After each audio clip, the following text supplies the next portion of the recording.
My parents, Harold and Patricia, the ones who hired security to throw me out of the Grand Belmont Hotel lobby like a leper, right in front of 400 guests.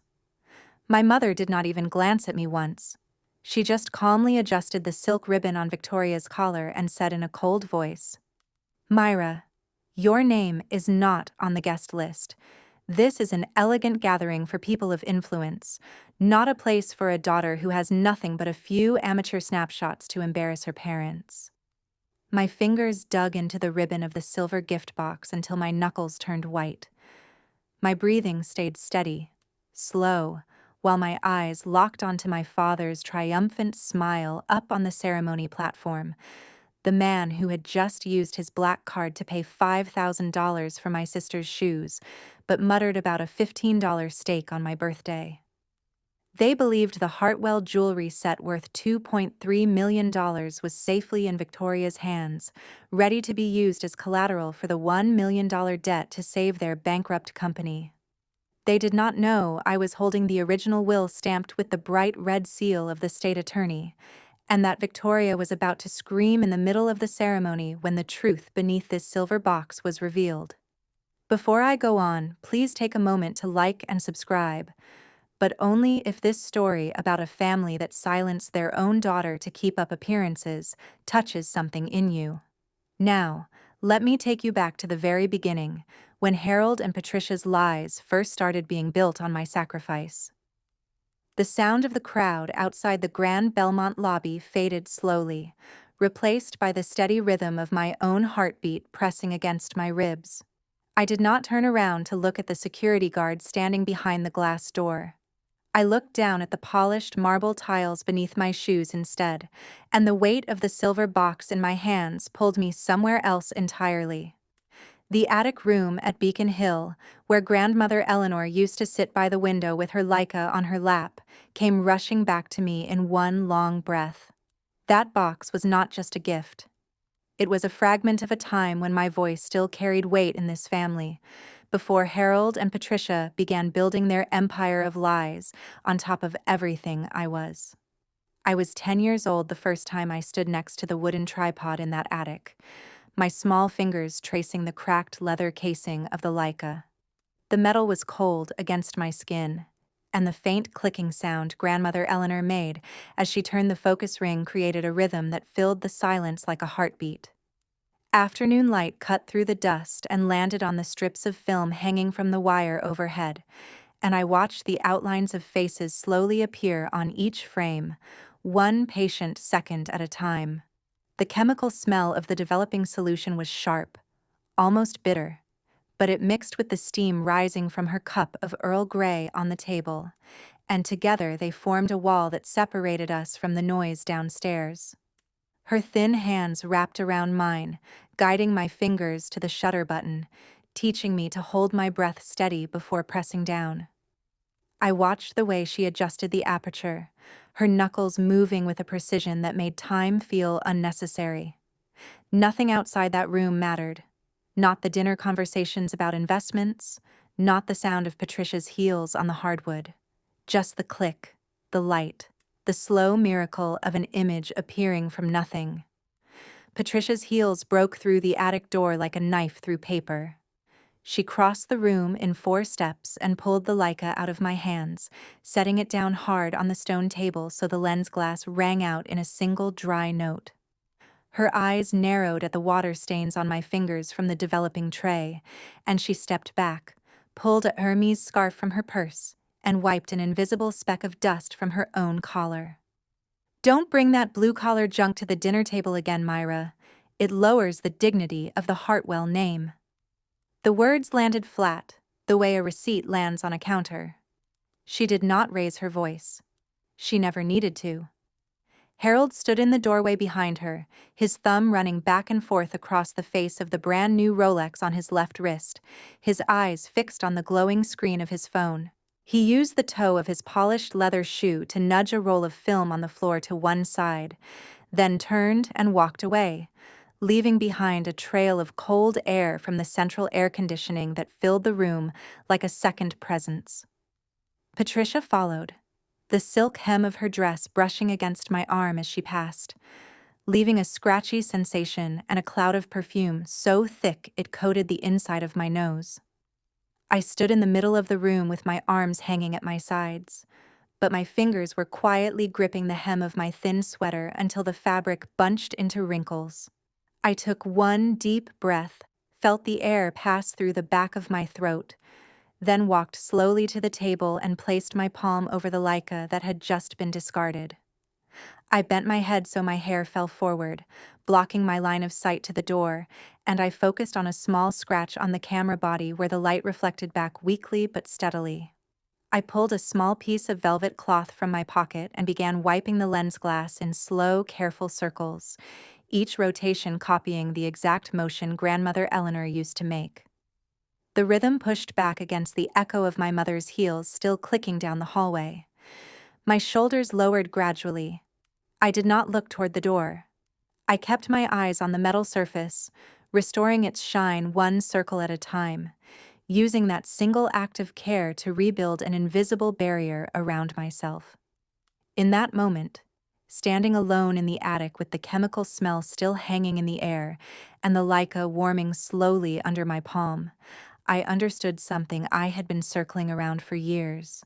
In this house, the value of a person was measured by what they wore on their body, not what they could create with their hands. My presence was a blurred background element in the portrait of wealth that Harold and Patricia were carefully painting around Victoria. I was not invisible because I lacked something. I was invisible because my independence was an uncomfortable reminder of the cracks they were trying to hide beneath borrowed jewelry and rehearsed smiles. But the glossy surface they had spent years polishing was starting to peel. The real numbers behind the extravagant dinners and the designer shoes were beginning to show through, and the unfairness was no longer confined to words. It was creeping into every meal, every bill, every silent transaction, where I carried the cost in the dark, so that my sister could shine under the chandelier lights of the Grand Belmont. 22 years had passed since that afternoon in the attic, and the dinner table at Beacon Hill had stopped being a place for conversation. It had become a trading floor where power was distributed in plain sight. I sat at the far end, where the light from the crystal chandelier reached its weakest point, my eyes fixed on a stack of invoices placed next to a plate of food I had not touched. While Victoria leaned back in her velvet-cushioned chair, scrolling through images of sparkling jewelry on her latest model phone, Harold and Patricia exchanged glances across the table. A system that ran on draining one person dry to feed the vanity of another. I opened my laptop, and my fingers moved steadily across the keyboard, the tapping sound mixing with the clink of silverware against porcelain. My eyes narrowed when I saw the red text on the screen, showing the Everlight Studios account balance, reduced by a large deposit for wedding floral services that I had not authorized. Nobody had asked me. Nobody had mentioned it at breakfast or sent a text or left a voicemail. The money had simply been taken, the way you might pull a tissue from a box on a nightstand without thinking about whether the box was yours. I pressed my thumb hard into my temple, where the blood vessels were pounding in a steady rhythm, while my other hand gripped a pencil and scratched out calculations on the margin of an unpaid utility bill for this house, a house I did not live in but somehow still paid for. Across from me, Victoria lifted a strawberry to her lips and chewed slowly, her eyes admiring her freshly polished nails under the light. She flicked a strand of hair off her shoulder with one finger, then picked up a bone china teacup, took a small sip, and set it back on the saucer without making a single sound. She existed in a separate atmosphere from the pile of paperwork stacking up in front of me, and it occurred to me that she had never once seen the inside of a billing envelope. Harold reached into his crocodile skin wallet and pulled out his black credit card. He did not set it on the table. He slid it across the polished wood surface toward Victoria in one decisive motion. His arms stretched out, his eyes bright with pride as he watched his older daughter take the card, while his elbow sat inches from a stack of Grandmother Eleanor's Medicare invoices that he did not glance at once. He picked up his wine glass, swirled the red liquid at the base, and drained it in a single tilt without looking in my direction. As long as Victoria shines at the Grand Belmont, every dollar spent is a sound investment. Patricia leaned toward Victoria and used a small silver fork to lift the finest cut of tenderloin from the shared platter, placing it gently into her older daughter's bowl with a satisfied smile. She dabbed the corner of her mouth with a napkin, then used her fingertips to push an empty salad plate toward me, tilting her chin slightly in the direction of the kitchen sink. She continued discussing the list of important guests, her voice flat and high-pitched, filling the dining space and crushing the hum of the kitchen fan beneath it. I stopped typing. I stared at the tenderloin that had just been placed in Victoria's bowl, then slowly closed my laptop with a firm motion that made no sound. I picked up the stack of invoices, arranged them neatly into a folder, and slid them into my bag. My shoulders rose slightly as I took a deep breath to keep my chest from moving too visibly. I reached for the empty plate my mother had pushed toward me, and my fingers tightened around the porcelain rim until my fingertips turned white under the chandelier light. I stood up and began silently collecting the used forks and crystal glasses, my eyes focused only on the watermarks on the table surface, not on anyone's face. I moved toward the sink, my footsteps so light they made no sound on the carpet, my lips pressed into a single straight line. I turned the faucet on and let the cold water run over the backs of my hands, staring at the pile of dirty dishes while my ears still picked up the cheerful conversation about Victoria's brilliant future drifting in from the living room. The water was cold enough to make my knuckles ache, but I kept my hands under the stream, letting the sensation cut through the numbness that had been spreading from my chest outward since the moment Harold slid that card across the table. I scrubbed a wine glass until it squeaked, dried it with a towel, and placed it back in the cabinet next to 4 others that I had washed every Sunday for the past 2 years. No one in the next room knew which shelf those glasses belonged on. No one in the next room had ever needed to know. Sitting at that table, I had understood something that changed the shape of every conversation that followed. I was not a daughter. I was an unnamed money printing machine running quietly in the background to keep a fantasy alive. Every invoice I paid, every contract I signed at Everlight Studios, was being converted by my parents into bricks for Victoria's crown. The favoritism had moved far beyond emotion. It had become a financial operation, and I was the capital being extracted openly, casually, without anyone pausing to notice or care. $3 million a year in revenue at my company, and at this dinner table I was still the one clearing plates and washing glasses in a kitchen that smelled like other people's leftovers. The distance between reality and the family performance grew more suffocating as Harold began reaching for his most powerful instrument, reminders of his parental sacrifice.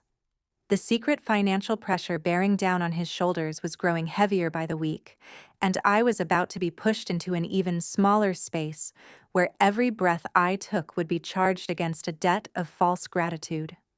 The wide dining room was replaced by the tight cabin of a black SUV as Harold drove me to the airport.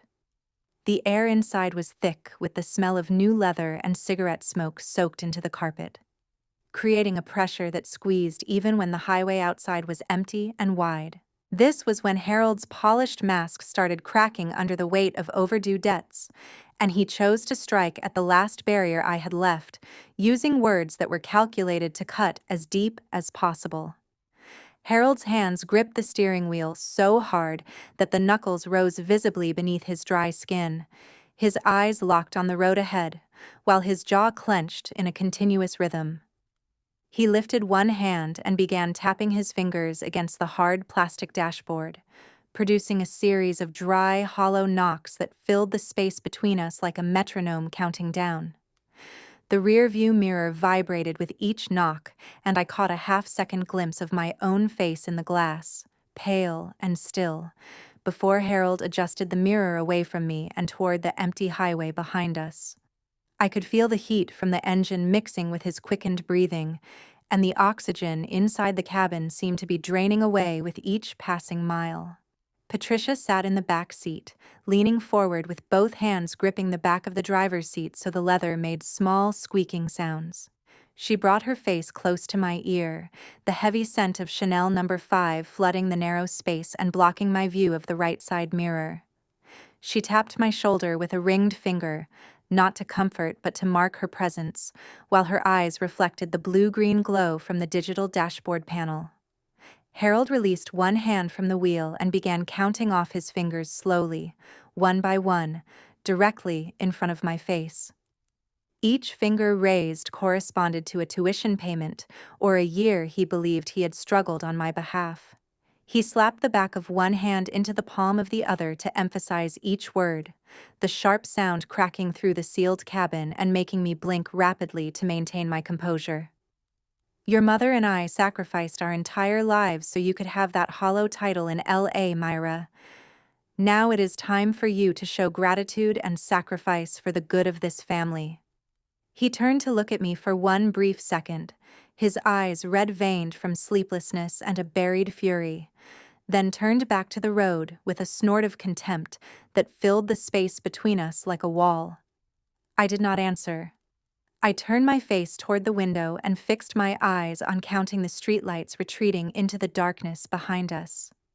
I raised my hand and let my fingertips slide slowly along the edge of the cold window glass, trying to feel the solidity of something real to keep myself from being pulled into the spiral of his manipulation.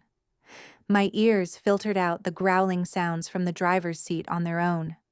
I could only hear the tires grinding against the asphalt, a monotonous rhythm that helped me separate my mind from the pressure building around me with every passing mile.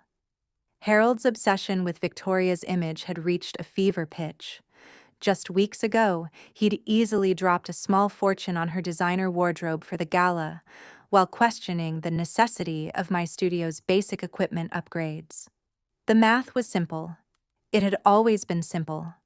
What made it suffocating was not the numbers, but the absolute certainty in his voice, as though the inequality was not just acceptable, but righteous. I lowered my gaze to the stitching on my jeans, tracing each seam of rough fabric with my index finger to anchor myself in the physical present. I swallowed hard, felt the dryness in the back of my throat, and my shoulders curled inward slightly as Patricia behind me began talking about how Victoria deserved a more perfect beginning than anyone else in the family. I adjusted my breathing so my chest moved as little as possible, my eyes following a single raindrop crawling slowly down the outside of the window glass, clinging stubbornly against the force of the wind. I closed my eyes halfway, and the image of Grandmother Eleanor's attic appeared in my mind like a quiet island. I told myself I only needed to endure a few more hours. My fingers tightened around the strap of my bag, where the real Will was lying still and silent, and I felt its presence like a low current running along my arm. I kept my face completely motionless under the flashing streetlights, building a wall of silence that Harold and Patricia could not break with any accusation they had left. Sitting in that suffocating space, I understood that my parents' love was a debt contract with no expiration date. They used the word sacrifice as a lock to chain me to the obligation of serving Victoria's ambition and salvaging their own financial failures. Every sentence that began with "for the family" was a withdrawal slip drawn against my life, and I realized that the longer I stayed silent, the more they believed they owned not just my labor and my money, but my future and my soul. The accumulation of insults and compressed pressure finally pushed me toward a breaking point when a medical emergency struck without warning. Alone in the middle of the night, I was about to face the cruelest absence from the people who should have been there, and it was at that lowest point that I would find the strength to wipe away the last tears with my own hands and begin planning what came next. The exhaustion that had been building from weeks of sleepless nights at the Everlight Studios office in Los Angeles merged with a sharp, twisting pain in my lower abdomen, and I collapsed onto the cold plastic chairs in the waiting area of the Central Boston Hospital. There were no assistants, no studio lights, just the wail of an ambulance siren echoing through the frosted glass. I pulled out my phone with trembling fingers, searching for the one name left in my emergency contacts, hoping that some warmth from the people who were supposed to be family would appear to shield me from the cold tile floor and the stinging smell of disinfectant. I gripped the steel railing of the mobile hospital bed with both hands, my knuckles rising white under the cold fluorescent light. I folded myself in half, knees pressed against my chest, my forehead resting on the blue vinyl cushion, each ragged breath leaving a patch of fog on the plastic surface.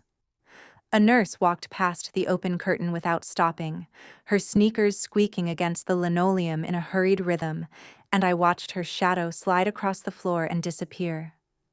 The room smelled like rubbing alcohol and old latex gloves, and the ceiling tiles had a brown water stain in the corner that looked like a map of nowhere. Beads of sweat trailed from my hairline down my temples, rolling onto the wrinkled bedsheet, while my eyes stared blankly at tiny dust particles spinning in the light from the ventilation window. I reached for the phone on the metal side table, my damp palm almost sending it sliding off the edge before I managed to press the call button. I held the cold glass screen against my ear, listening to the long, steady dial tone while my eyes tracked the second hand on the wall clock as it jerked forward in dry, mechanical clicks. My shoulders trembled with each beep of the heart monitor, my lips pressed together until they lost their color, my gaze fixed on a hairline crack in the plaster ceiling to stop myself from being swallowed by the empty space around me. Harold's voice came through the speaker, flat and indifferent, blending with the sound of Victoria laughing somewhere in the background. "Myra, stop being dramatic. Your mother is out picking wedding flowers with Victoria. We don't have time for your little stomach aches." I let go of the phone and it dropped onto the soft mattress, the disconnection tone ringing out in the quiet room like a single note played on an instrument no one was listening to.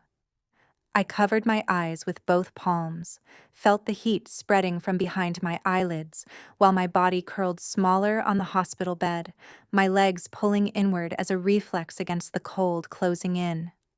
Warm tears seeped through the gaps between my fingers, trailing down my neck and soaking into the thin cotton shirt, leaving dark patches on the fabric. I made no sound. Only my chest heaved with each wave of contraction, my hands unconsciously clutching the bedsheet, crushing the rough fabric in absolute silence. I focused on listening to the footsteps of nurses in the hallway, and each shoe hitting the floor made me flinch because it confirmed the complete absence of the people I had just called for help. Then something shifted.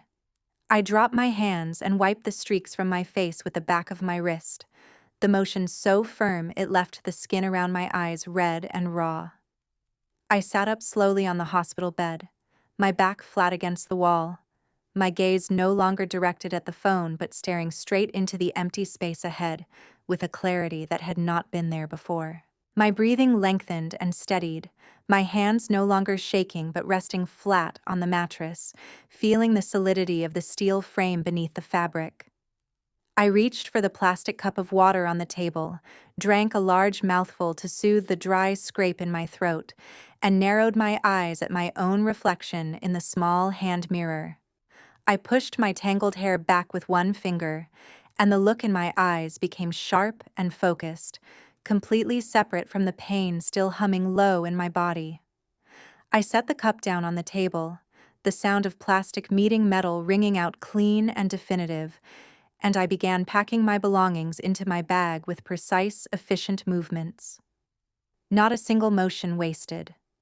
From that moment forward, the hope that my parents would ever love me without conditions was finished. Their absence at the hour I was closest to danger was the final verdict on this relationship. I would no longer be little Myra waiting at the end of the table for a scrap of affection. I would be the one holding the scissors. Before I tell you what happened next, if you have ever had to pull yourself up alone at your lowest moment, with no hand reaching back for you, let me know with a like. Do you believe that sometimes silence is the most powerful thing a person can hold? Stay with me, because from this point on, I was done being silent. Let me tell you what I did. After I left the hospital, I did not go back to Beacon Hill to beg.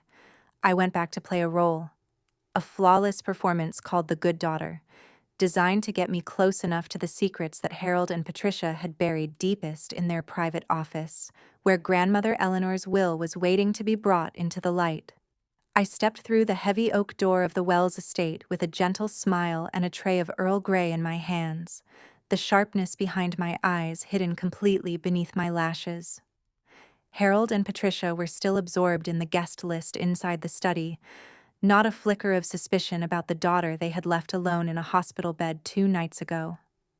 I set the tray down on the desk, my movements slow and obedient, while my ears locked onto every whisper coming from the landline phone and my eyes swept across the folders scattered under the dim yellow light. The study was dark, lined with bookshelves that reached the ceiling, the air heavy with old wood and hot tea and the faint glow from a computer screen. I ran my fingertips along the edges of Grandmother Eleanor's medical invoices, clipped carelessly inside a green file folder by Harold. Some of the pages were stained with coffee rings, as though he had set his morning cup directly on top of the bills for her medication without a second thought. I bent low, pretending to pick up scraps of paper from the floor, but my phone was already capturing images of the mortgage debt documents linked to the Thornton family. My fingers moved in a steady rhythm, making no sound against the thick carpet, my eyes flicking toward the study door every time I heard Patricia's heels in the hallway. I pulled open the bottom drawer of the oak filing cabinet, the one that held unlabeled documents, and my fingers moved quickly through the thin pages. I stopped when I found a copy of a power of attorney bearing a forged signature of Grandmother Eleanor. The ink was a different shade of blue than the pen she had always used, and the E in Eleanor leaned the wrong direction. I took a small magnifying glass from my coat pocket and examined each ink stroke and the embossed stamps on the paper surface. My breathing held steady, my lips pressing together when I saw the figure of $1 million listed clearly under the category of inherited asset mortgage. I saved the information to my phone and closed the drawer without a sound. The old family lawyer stood in the shadow of the back hallway. He handed me a thick craft envelope, its surface bearing bright red wax seals that glowed under the beam of his small flashlight.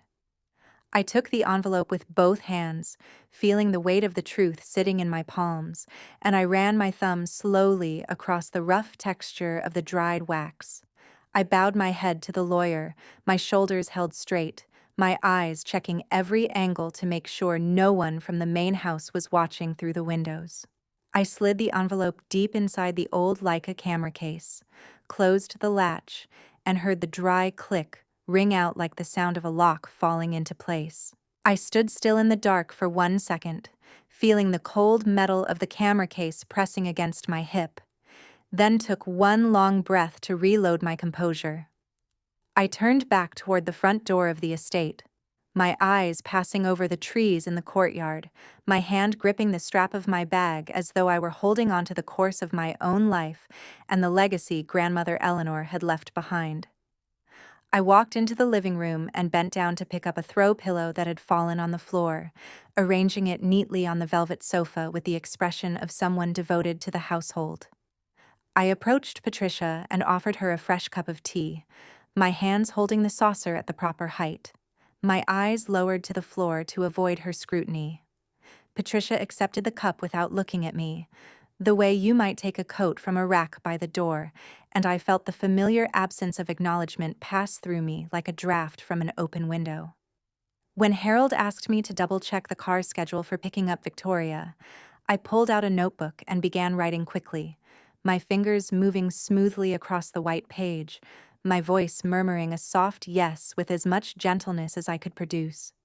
I watched Harold pouring himself a whiskey with a triumphant air, and I held the same faint smile on my lips, my eyes tracking his every small gesture like a neutral observer. I picked up a hand towel and wiped a water stain from the table, the movement fluid and patient, while my mind was quietly rearranging the pieces of the will and the handwritten letter Grandmother Eleanor had left. I did not let a single micro-expression reveal that I was holding a secret that could bring down the entire structure of lies they were enjoying. I continued playing the role of the invisible servant with absolute precision, and not once did they pause to question it. They seemed too blinded by their own greed to even wonder why I had come back so willingly after what they had done at the hospital. I looked at Harold and Patricia preparing for the wedding celebration with such excitement, and I felt something cold and clear running through my veins. They thought my silence was submission. They were wrong. I had finished preparing the real gift for my sister, and it was not made of silver and silk. It was the rawest truth imaginable, and it was going to detonate in the middle of the Grand Belmont ceremony hall. The wedding day had arrived. The Grand Belmont glowed with lights and fresh flowers, but I knew this was the stage for the final act. 3 waves of sugar-coated pressure from Harold and Patricia were waiting to force me into signing the last authorization document, and I was standing there, pen in hand, waiting for the exact moment to bring down the curtain on everything. The Grand Belmont lobby was filled with soft classical music and the heavy fragrance of white roses, hiding the tension vibrating beneath the velvet carpets. Harold and Patricia led me into a private waiting room just before the ceremony began, where the warm golden light created a feeling of family that was manufactured down to the last detail. This was the moment they would make their final move to settle the mortgage debt with the Thornton family, using the 400 guests outside as invisible pressure to force my complete surrender. Patricia walked toward me, raised her smooth hands and brushed the hair resting on my shoulders, then used a small silver fork to lift a piece of pastry and hold it to my lips with a warm smile. She tilted her head, her eyes sparkling with an artificial tenderness, her other hand resting on top of mine and squeezing gently, the gesture of a mother comforting her child before a great occasion. I stood still, feeling the warmth from her palm, my eyes looking at the reflection of the two of us in the gold-framed mirror, watching the way she was trying to construct a scene of perfect maternal love. For one brief moment, the pressure of her fingers felt real. The softness in her voice sounded like something I had once wanted more than anything in the world. That was the part that required the most control, recognizing the shape of love in her hands and knowing it was a stage prop. She leaned in close, the scent of powder and orchids radiating strongly, her voice whispering about how proud she was of both her daughters. Her fingertips grazed the skin of my neck as she straightened my collar, a touch that mimicked the most devoted care. I kept my arms hanging loose, my eyes following a candle melting slowly on its brass holder, and I did not return her smile. I kept my breathing even and let Patricia complete the first act of her performance without interruption. Harold stepped toward the round marble table, reached into his coat pocket, and produced a thin document set wrapped in a polished black leather cover. He slid it across the stone surface toward me. The sound of pages rustling as he opened to the final page was dry and sharp. He tapped one finger repeatedly on the signature line, his eyes no longer warm but cold and focused on the legal numbers. He pulled a heavy Montblanc pen from his breast pocket and laid it horizontally across the document, the overhead chandelier light reflecting off the metal casing in a bright flash. "Sign this, Myra. Consider it a final gift to help Marcus and Victoria settle into their life.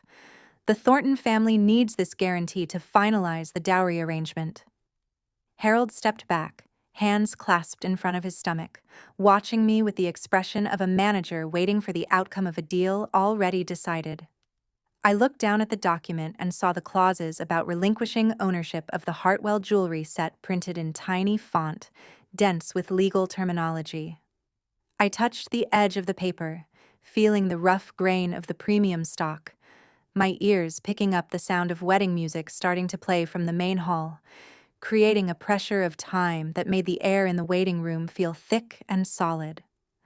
When he saw that I had not moved, Harold took one long step forward, his shoulders rising and his chest heaving, the gentle mask collapsing entirely to reveal eyes red with threat.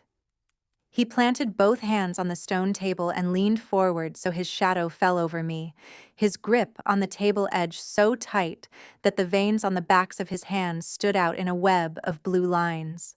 He hissed through his teeth about cutting off all contact with extended family and labeling me mentally unstable if I ruined Victoria's day with my selfishness. His breath came in short bursts that I could feel on my face, hot and sour from the wine he had been drinking since morning.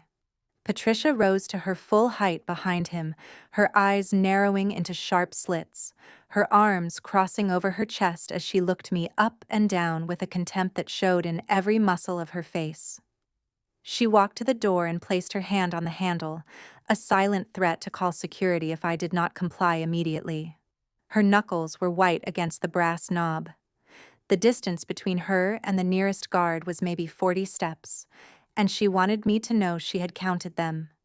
The floor beneath my feet vibrated with the footsteps of hundreds of guests moving in the hall outside, and the combined stare of my parents closed around me like a pair of iron tongs pressing against my will, pushing me into the corner. I looked straight into Harold's eyes and saw, beneath the layer of threat, the panic of a man on the edge of bankruptcy. Their cruelty no longer caused me pain. It only showed me the smallness of people who had sold themselves to status. I reached out slowly, my fingers wrapping around the cold Mont Blanc pen, feeling its weight in my palm like an instrument that would end this performance once and for all. I held the pen up, the nib catching the golden light of the VIP waiting room. I leaned over the document, and Harold and Patricia held their breath, the beginning of a triumphant smile forming on their lips as they believed they had won the final round. But the nib of the pen stopped exactly 1 centimeter above the paper, hovering in the air like a silent declaration. A complete reversal was about to begin the moment the silver box was opened. I stood motionless in the center of the VIP waiting room, the Mont Blanc pen still suspended above the document. The wedding music from the main hall pounded against the walls like the ticking of a clock that had run out of patience. Harold and Patricia were still holding their breath, their faces stretched tight with the anticipation of a signature that would rescue their entire crumbling empire. I did not sign. I placed the pen slowly onto the marble table, and the sound of metal meeting stone rang through the room like the click of a deadbolt sliding shut, ending every last expectation of obedience they had ever held. I walked out of the waiting room and into the Grand Belmont Ceremony Hall. My steps were slow and deliberate on the red carpet, heading straight toward the platform where Victoria stood beside Marcus Thornton. I did not look at the crowd whispering on either side.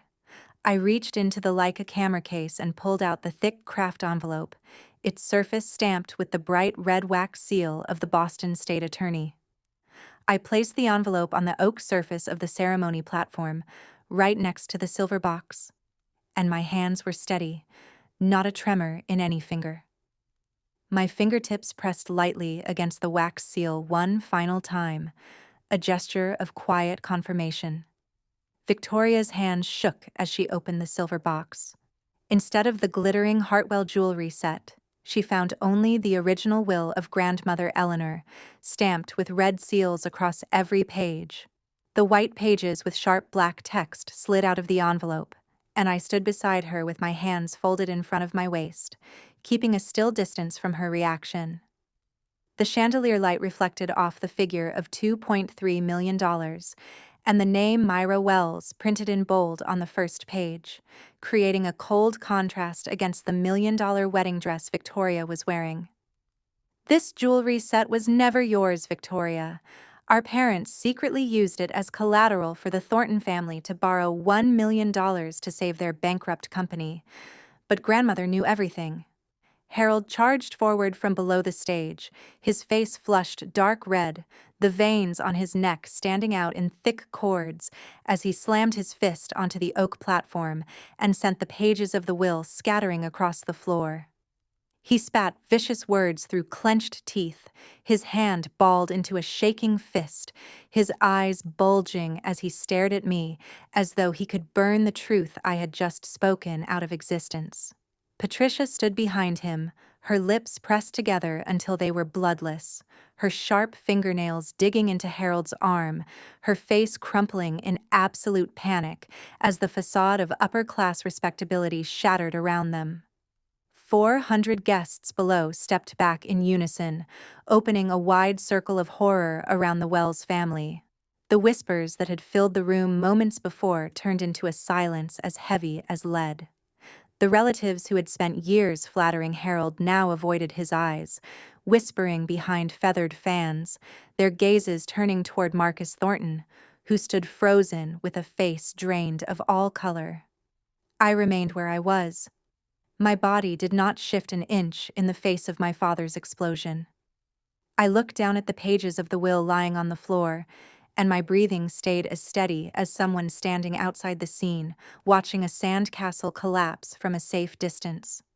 I bent down slowly and picked up each sheet of paper from beneath Harold's feet, my movements unhurried and calm, even as he continued shouting above me. I straightened the stack of documents, smoothed out the creases with my palm, and carefully slid them back into the craft envelope without once glancing up at Harold's distorted face. I turned to Marcus Thornton and gave a small, polite nod, a gesture that separated the truth from the wreckage of emotion my parents had just created in the middle of the hall. I stepped back, pulling myself free from the circle where Victoria was sobbing, and Patricia was clutching the arm of the groom's mother, trying to explain through gasps that went nowhere. I walked toward the emergency exit, and each step carried something lighter than the one before. My shoulders dropped, releasing the full weight of 20 years of silence. I pushed the heavy wooden door open, and the wedding music behind me was cut off by the sound of the Boston night wind rushing into my chest. I stood on the stone steps for 1 second, letting the clean air fill my lungs like a first dose of something I had needed for a very long time. I turned toward the Grand Belmont Hall one last time, and I understood that the truth did not need to shout to be powerful. It was the quietness of the numbers and the red stamps of the law that had stripped away the mask Harold and Patricia had spent their entire lives building. I did not feel hatred, only a hollow kind of peace that came from knowing I had reclaimed my dignity and honored the wish of the woman who had handed me the only instrument I ever needed. I walked down the stone steps of the Grand Belmont, and the darkness of the night wrapped around me, but something inside my chest was brighter than it had been in years. Behind me, the noise of the biggest scandal in Beacon Hill history was spreading through every corner of the hall, but I did not turn around. 3 weeks after the canceled wedding, the news of the Wells family's dowry fraud became the most discussed story on every financial and society page in Boston. Harold and Patricia no longer appeared at the country clubs. The Beacon Hill mansion sat silent behind bank notices hanging from the iron gate. The truth I had placed on that ceremony platform had triggered a chain of legal consequences that Harold could not smooth over with his connections or his charm, forcing them to face the raw reality of massive debts and complete isolation from the community they had worshipped for decades.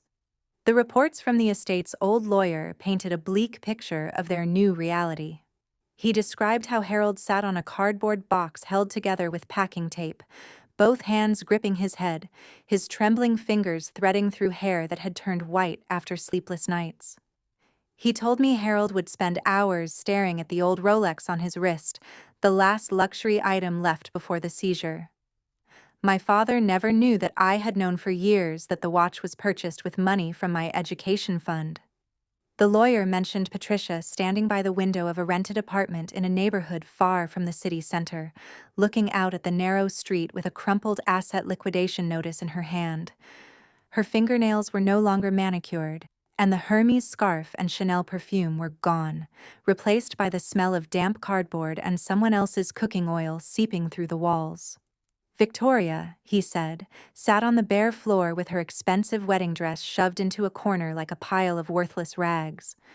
She used scissors to cut through the congratulatory cards that had never been sent, each snip clean and dry, while processing the fact that Marcus Thornton had severed all communication.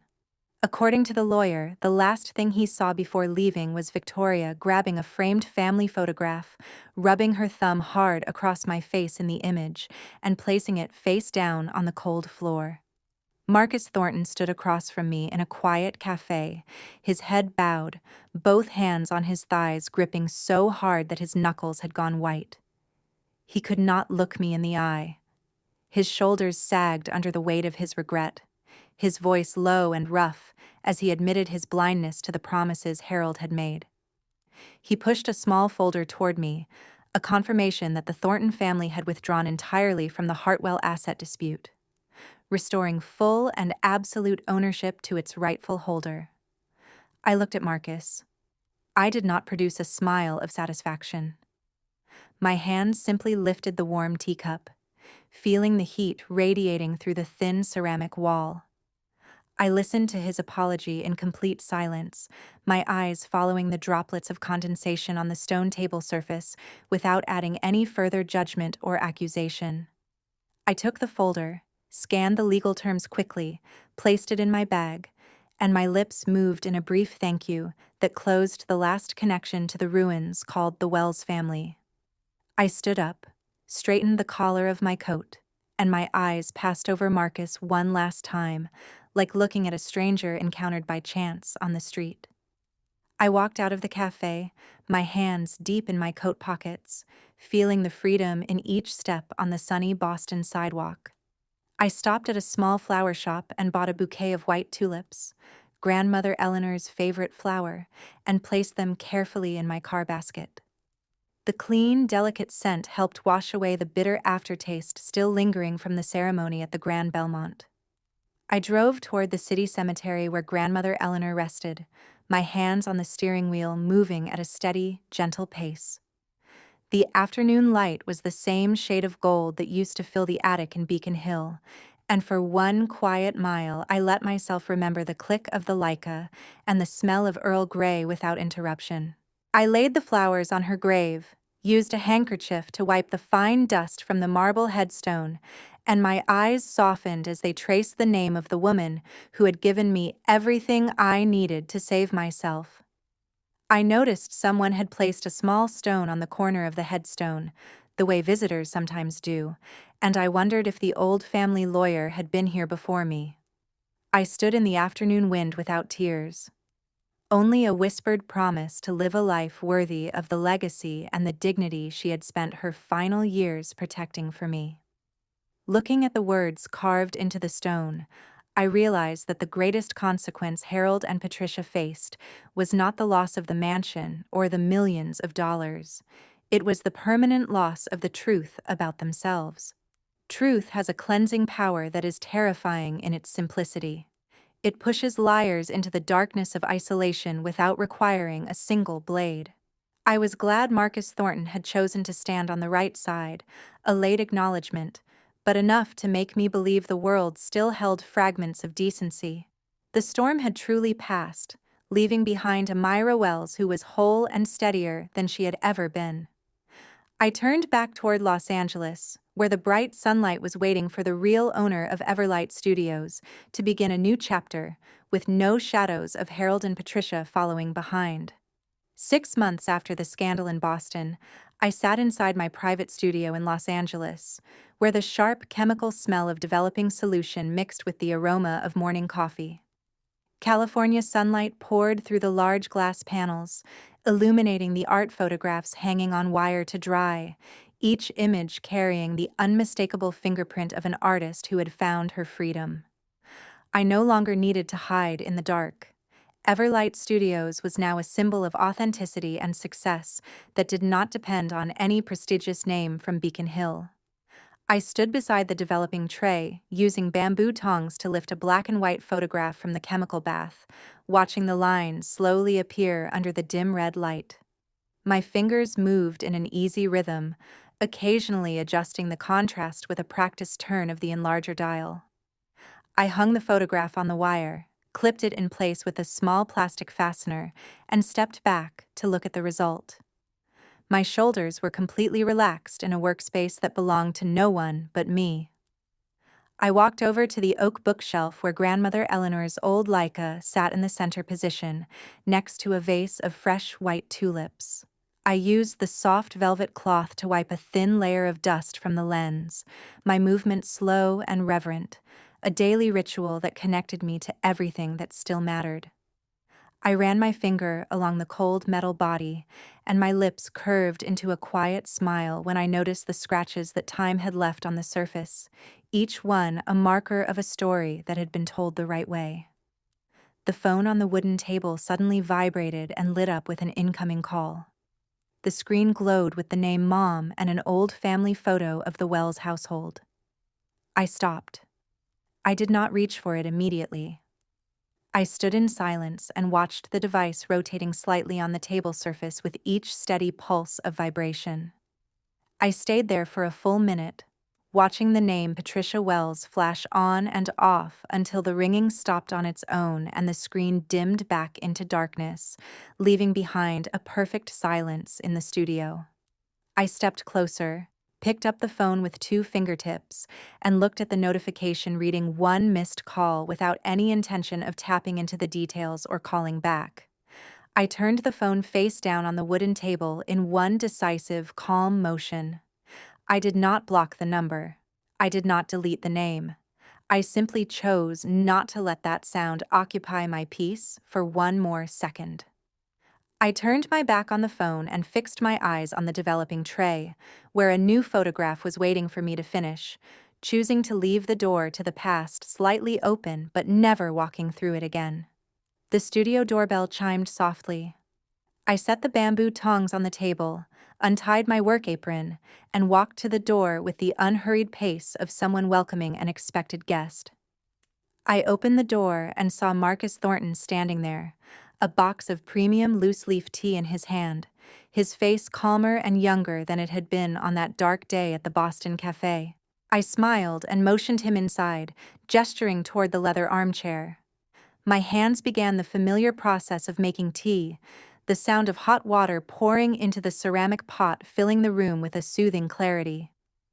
I placed a steaming cup in front of Marcus, and we began talking about new art projects and the peace we had each found after the storm. I took a sip of tea, tasting the mild bitterness that softened into a lingering sweetness on my tongue, my eyes looking through the studio window at the Los Angeles skyline turning orange and pink in the fading sunset. I watched Marcus talking about his volunteer work, and I understood that real family was not a matter of blood. It was the people who chose to stand beside you after every mask had fallen. I looked at the Leica on the shelf and understood that forgiveness was not about erasing the past. It was about choosing not to let the past dictate the future. I let the phone sit there. I let the belated calls from Harold and Patricia ring into empty air because I no longer owed them anything, not even resentment. I had built a world of my own where truth was the light and dignity was the foundation, and no storm from Beacon Hill could ever shake it again. But before you go, I want to ask you something. If you could say one honest thing to the person who hurt you the most, not to repair it, just to speak your truth and walk away, what would it be? Leave that sentence in the comments. I promise I will read every single one. And if Myra's story helped you feel a little less alone tonight, or helped you find a way out of your own silence, please subscribe and watch the next video that is showing on your screen right now. I will always be here to listen. The lights in the studio dimmed as the sun disappeared behind the palm trees. I turned off the lamp and walked out of the room, leaving the phone face down in the quiet darkness. I stepped into the elevator, felt the gentle hum of the cabin descending, took one deep breath, and smiled at my own reflection in the mirror. The Wells family performance was truly over, and Myra Wells's real life was only just beginning.